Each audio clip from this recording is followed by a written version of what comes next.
Salams and welcome. Thank you for joining me, part number 13 in my book, Islam in the Media. And we're going through the basis, what causes Islamophobia, and we're seeing how the media affects our brain and how falsehood can affect our behavior and our interaction with others.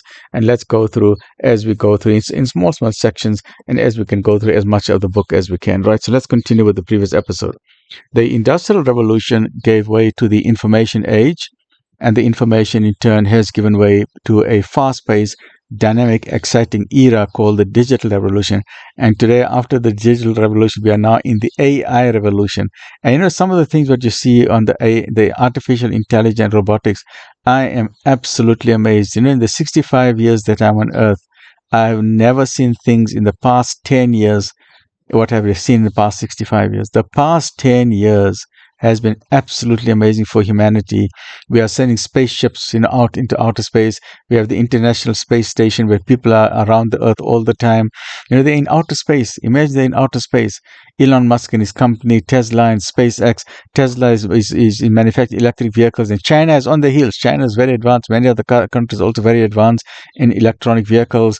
And then we know human beings, at least robots are being sent to Mars, and there's been a probe that has been sent very close to the sun to try and understand the properties of the sun. So many advances are taking place with robots. Robots are taking over the work of human beings. We have robots who are now becoming soldiers, and I support that 100%. Why must we kill innocent people? So robots are going into warfare. Right, but once again, the wealthy countries are going to win, because wealthy countries are not going to send their soldiers. They're just going to send robots, while the poor countries, the human beings, are going to die. So we need to get some sort of balance. Somehow or other, that elite forces, the ones who are hungry for money and power, they're always one step ahead, right? But eventually, balance finds its way, because life is about equilibrium and balance.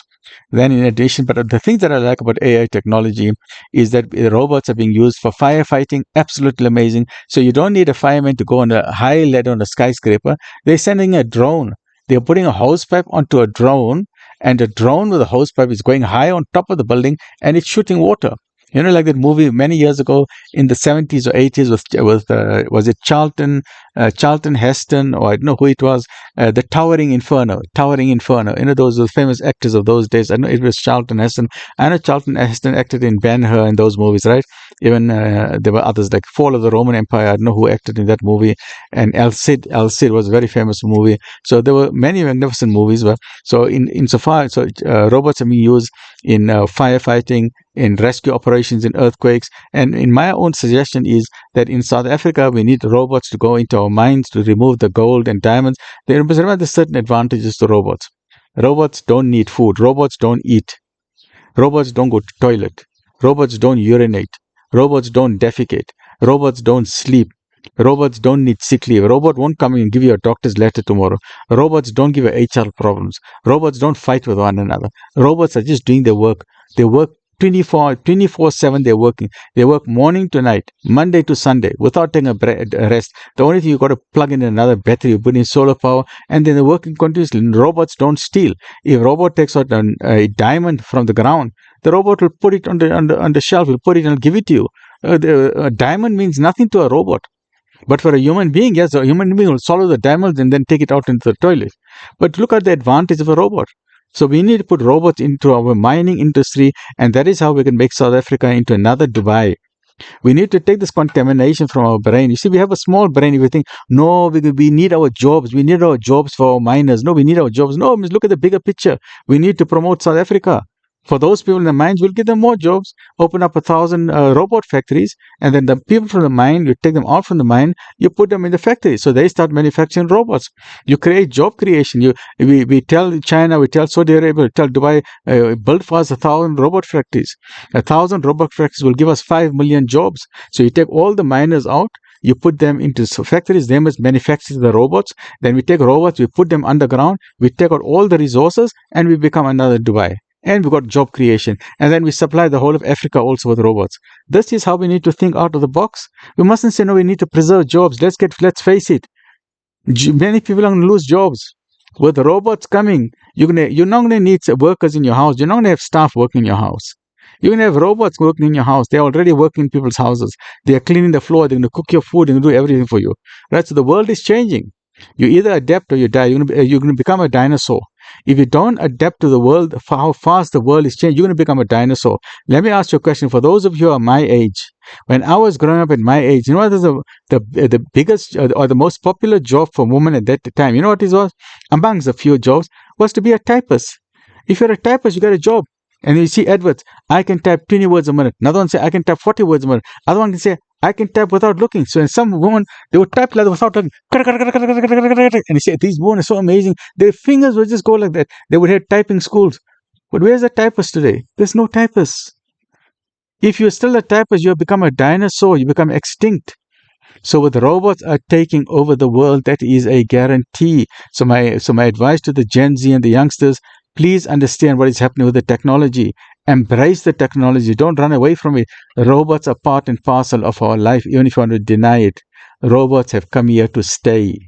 They're going to take away millions of jobs. We in South Africa can't cry because we don't have jobs. We need to think out of the box. We say, let the robots come. Let them come. Let them go deep in our minds. Let them take the gold out. They will take the gold out honestly. They will take the diamonds out honestly. They will take everything out honestly. And what's a nice thing? If the mind collapses, there's no panic. No one is going to die. The robots don't die.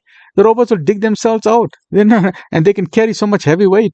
That is how we're going to transform South Africa into another Dubai. But if we're going to think in the old-fashioned way, then we're going to remain backwards. We need to think in advanced ways because the world doesn't care about Africa. We need to embrace our intelligence and we say, we as Africa, we need to get robots on this continent. We are the wealthiest continent on the face of the earth. And we need to say, we need robotic technology. We need robots to transform Africa. So we must remove we see people have this thing about people's brains are in the cage regarding Africa. Oh, you Africans, you all are backward people.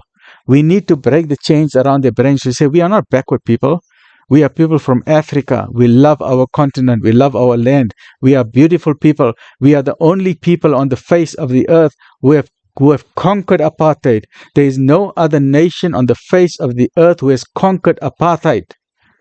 South Africa is the only place. We from Africa are the only nation in the history of humanity, that has conquered apartheid. And we are living harmoniously. By the grace of Allah, this country did not go into a civil war. Others, there would have been bloodshed on the streets. Yet, wise minds prevailed. We had Mandela, Oliver Tambo. We had our own Cyril Ramaphosa. Our own Cyril Ramaphosa, our president, my president. I got the biggest respect for him.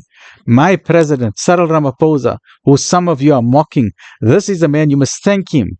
You know why? Because of him, because of Kodesa. He made sure that peace prevailed in this land. Otherwise, you would have been like the rest of other places in Africa where one nation is fighting another nation is fighting for years and years. Today, we would have still been fighting, and this country would have been destroyed and burnt to the ground. So when last did you thank your president? Don't say we need a new president. I want my president. I love my president, Mr. Cyril Ramaphosa. I want Mr. President to finish his term. And this thing they're calling about impeachment, that is all lies. Take your brain out of the cage. What is this nonsense they're talking about? Oh, there was money in the couch and all. That is his money. That is his business. He did not steal anybody's money. My president is a billionaire. He does not have to steal anyone. You know what he does with his salary? He takes his salary and he gives it away to the poor via the Nelson Mandela Children's Fund. That is my president. He doesn't need money. He did not steal from the people. The people stole from him.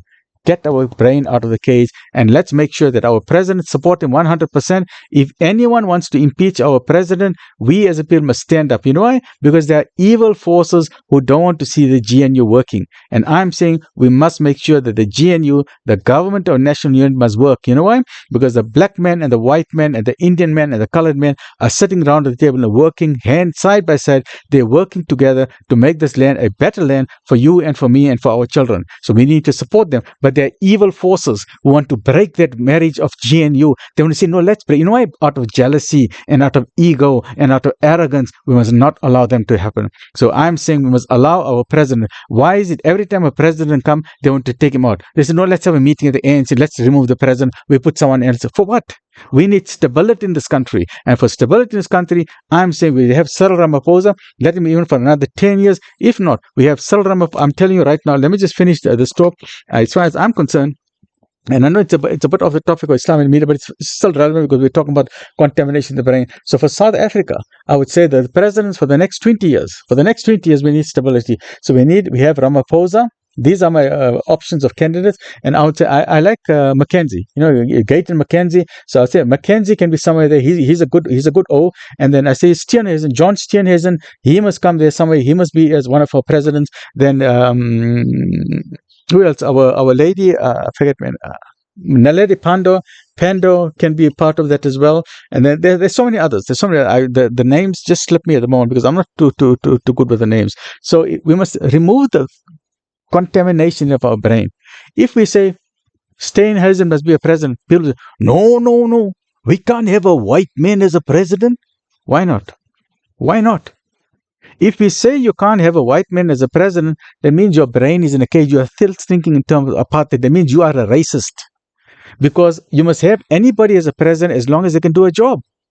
If that person can do the job, then that person must be a president. We cannot say, no, we can't have a white president. For what? That means you got poison in your brain. Remove the poison in your brain. Then we say, I want to say Naledi Pandor. She must be our president, right? And then there's so many others. There's a whole list that I had. And then even the leader of the DA, I forget her name, Zilla, she can be president. People say, no, how can it? No.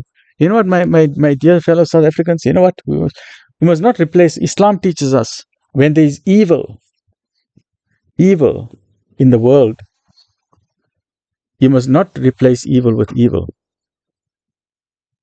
Never ever replace evil with evil.